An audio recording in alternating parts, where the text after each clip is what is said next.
ನಮಸ್ತೆ ಫ್ರೆಂಡ್ಸ್, ರಾಜ್ ಜಾಬ್ಸ್ಗೆ ಸ್ವಾಗತ.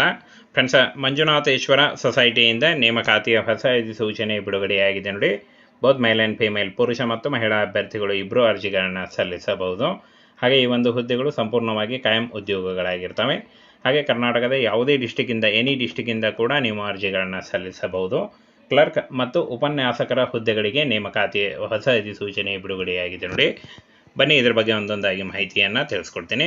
ಫ್ರೆಂಡ್ಸ್, ಆಯ್ಕೆಯಾದಂಥ ಅಭ್ಯರ್ಥಿಗಳಿಗೆ ಬಾದಾಮಿಯಲ್ಲಿ ಕಾರ್ಯನಿರ್ವಹಿಸಬೇಕಾಗತ್ತೆ ನೋಡಿ. ಆಯ್ಕೆಯಾದಂಥ ಅಭ್ಯರ್ಥಿಗಳಿಗೆ ಬಾದಾಮಿಯಲ್ಲಿ ಕಾರ್ಯನಿರ್ವಹಿಸಬೇಕಾಗತ್ತೆ. ಇನ್ನು ಕ್ಲರ್ಕ್ ಮತ್ತು ಉಪನ್ಯಾಸಕ ಹಾಗೂ ತಾತ್ಕಾಲಿಕ ಭರ್ತಿಗೆ ನೋಡಿ, ತಾತ್ಕಾಲಿಕ ಹುದ್ದೆಗಳ ಭರ್ತಿಗೆ ನೇಮಕಾತಿ ನಡೀತಾ ಇದೆ.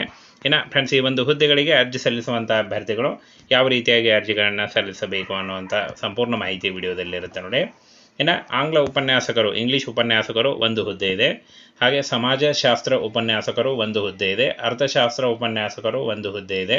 ಹಾಗೆ ವಾಣಿಜ್ಯಶಾಸ್ತ್ರ ಉಪನ್ಯಾಸಕರು 2 ಹುದ್ದೆಗಳಿದ್ದಾವೆ. ಇನ್ನು ಕ್ಲರ್ಕ್ 2 ಹುದ್ದೆಗಳು. ಹಾಗೆ ಒಟ್ಟು ಟೋಟಲ್ ಆಗಿ 7 ಹುದ್ದೆಗಳಿಗೆ ನೇಮಕಾತಿ ನಡೀತಾ ಇದೆ ನೋಡಿ. ಈ ಒಂದು ಹುದ್ದೆಗಳು ಸಂಪೂರ್ಣವಾಗಿ 7 ಹುದ್ದೆಗಳಿರ್ತವೆ. ಇನ್ನು ಫ್ರೆಂಡ್ಸ್, ವೇತನ ಶ್ರೇಣಿಯನ್ನು ನೋಡೋದಾದರೆ 18,000ದಿಂದ 30,000ವರೆಗೆ ಪರ್ ಮಂತ್ ಸ್ಯಾಲ್ರಿ ಆಗಿರುತ್ತೆ ನೋಡಿ. ಇದು ಈ ಒಂದು ಹುದ್ದೆಗಳಿಗೆ ನಿಗದಿಪಡಿಸಿದಂಥ ಒಂದು ವೇತನ ಶ್ರೇಣಿ ಆಗಿರುತ್ತೆ. ಇದು ಜಾಸ್ತಿ ಕೂಡ ಆಗ್ತಾ ಹೋಗುತ್ತೆ. ಇನ್ನು ಫ್ರೆಂಡ್ಸ್, ಶೈಕ್ಷಣಿಕ ಅರ್ಹತೆಗಳನ್ನು ನೋಡೋದಾದರೆ ಇಲ್ಲಿ ನೋಡಿ, ಯಾವುದೇ ಪದವಿ, ಸ್ನಾತಕೋತ್ತರ ಪದವಿ ಅಥವಾ ಯಾವುದೇ ಪದವಿ ಮತ್ತು BEd ಹಾಗೆ KSET ಮತ್ತು NET PhD ಅರ್ಹತೆಯನ್ನು ಹೊಂದಿದಂಥ ಅಭ್ಯರ್ಥಿಗಳು ಹಾಗೂ ಯಾವುದೇ ಡಿಗ್ರಿಯನ್ನು ಹೊಂದಿದಂಥ ಅಭ್ಯರ್ಥಿಗಳು ಕೂಡ ಅರ್ಜಿಗಳನ್ನು ಸಲ್ಲಿಸಬೇಕಾಗತ್ತೆ. ಇನ್ನು ಕ್ಲರ್ಕ್ ಹುದ್ದೆಗಳಿಗೂ ಕೂಡ ಯಾವುದೇ ಪದವಿ ಅಂತ ನೋಡಿ ಕ್ಲಿಯರಾಗಿ ಮೆನ್ಷನ್ ಮಾಡಿದ್ದಾರೆ, ಯಾವುದೇ ಪದವಿ ಅಂತ. ಇನ್ನು ಅರ್ಜಿ ಶುಲ್ಕವನ್ನು ನೋಡೋದಾದರೆ ಫ್ರೆಂಡ್ಸ್, ಯಾವುದೇ ರೀತಿಯ ಅರ್ಜಿ ಶುಲ್ಕ ಇರೋದಿಲ್ಲ ಅಂತ ಹೇಳಿದ್ದಾರೆ ನೋಡಿ. ಇನ್ನು ವಯೋಮಿತಿಯನ್ನು ನೋಡೋದಾದರೆ ಫ್ರೆಂಡ್ಸ್, 18ರಿಂದ 40 ವರ್ಷದ ಒಳಗಿನವರು ಕೂಡ ಅರ್ಜಿಗಳನ್ನು ಸಲ್ಲಿಸಬಹುದಾಗಿರುತ್ತೆ. ಸಂಪೂರ್ಣವಾಗಿ ಕಾಯಂ ಉದ್ಯೋಗಗಳಾಗಿರ್ತವೆ. ಹಾಗೆ ಇನ್ನು ಆಯ್ಕೆ ವಿಧಾನವನ್ನು ನೋಡೋದಾದರೆ ಇಲ್ಲಿ ನೋಡಿ, ಲಿಖಿತ ಪರೀಕ್ಷೆ ಇರುತ್ತೆ ಮತ್ತು ಮೌಖಿಕ ಪರೀಕ್ಷೆಯನ್ನು ನಡೆಸಲಾಗುತ್ತೆ.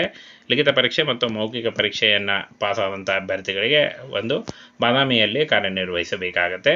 ಹಾಗೆ ಆಸಕ್ತ ಮತ್ತು ಅರ್ಹ ಅಭ್ಯರ್ಥಿಗಳು ಯಾವ ರೀತಿಯಾಗಿ ಅರ್ಜಿಗಳನ್ನು ಸಲ್ಲಿಸಬೇಕು ಅಂತ ನೋಡೋದಾದರೆ, ನಿಮ್ಮ ರೆಸ್ಯೂಮೇನ ಈ ಒಂದು ಮೇಲ್ ಐಡಿಗೆ ಕಳಿಸ್ಬೇಕಾಗತ್ತೆ. ಮೇಲ್ ಐಡಿಯನ್ನು ಕೂಡ ತಿಳಿಸ್ಕೊಡ್ತೀನಿ. ಬನ್ನಿ ಈಗ ಮೇಲ್ ಐಡಿಯನ್ನು ತಿಳಿಸ್ಕೊಡ್ತೀನಿ. ಹಾಗೆ ಫ್ರೆಂಡ್ಸ್, ಇಲ್ಲಿ ಕಾಣಿಸ್ತಾ ಇದೆ ನೋಡಿ, ಈ ಒಂದು ಮೇಲ್ ಐಡಿಗೆ ನೀವು ಅರ್ಜಿಗಳನ್ನು ಸಲ್ಲಿಸಬೇಕಾಗತ್ತೆ ನೋಡಿ. ಈ ಒಂದು ನಾನು ಮಾರ್ಕ್ ಮಾಡಿ ತೋರಿಸ್ತಾ ಇದ್ದೀನಿ. ಈ ಒಂದು ಮೇಲ್ ಐಡಿಗೆ ನಿಮ್ಮ ರೆಸ್ಯೂಮೇನ ಕಳಿಸ್ಕೊಡ್ಬೇಕಾಗತ್ತೆ. ಈ ರೀತಿಯಾಗಿ ನೀವು ಅರ್ಜಿಗಳನ್ನು ಸಲ್ಲಿಸಬೇಕಾಗತ್ತೆ.